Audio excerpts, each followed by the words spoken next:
বিএনপির সিনিয়র যুগ্ম মহাসচিব রুহুল কবির রিজভী বলেছেন, অপরাধ যত বড়ই হোক মব জাস্টিস বা উচ্ছৃঙ্খল জনতার বিচার সমর্থনযোগ্য নয়। মঙ্গলবার দুপুরে ব্রাহ্মণবাড়িয়া জেলা বিএনপির নবগঠিত কমিটির নেতাকর্মীদের নিয়ে রাজধানীর জিয়া উদ্যানে শহীদ প্রেসিডেন্ট জিয়াউর রহমানের মাজারে শ্রদ্ধা জানানোর পর তিনি এ মন্তব্য করেন। রুহুল কবির রিজভী বলেন, গত ৩টি নির্বাচন ছিল শেখ হাসিনার একক নাটকীয় নির্বাচন।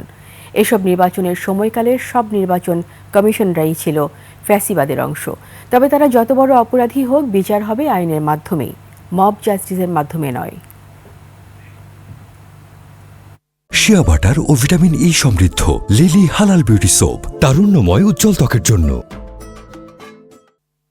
অবশ্যই এরা অপরাধী, এদের বিচার হতে হবে, তবে এই বিচার হতে হবে আইনসঙ্গতভাবে। বিচারের যিনি আসামি সেও নিরাপত্তার সাথে আপনার বিচারালয়ে আদালতে হাজির হবে, কিন্তু বিচারের আদালতের প্রাঙ্গণে কাউকে ডিম ছুঁড়ে মারা হবে, কাউকে জুতা নিক্ষেপ করা হবে এবং বাড়িতে লোকজন গিয়ে তাকে টেনে হিচড়ে বের করবে, এইটা বিএনপি কখনোই পছন্দ করে না এবং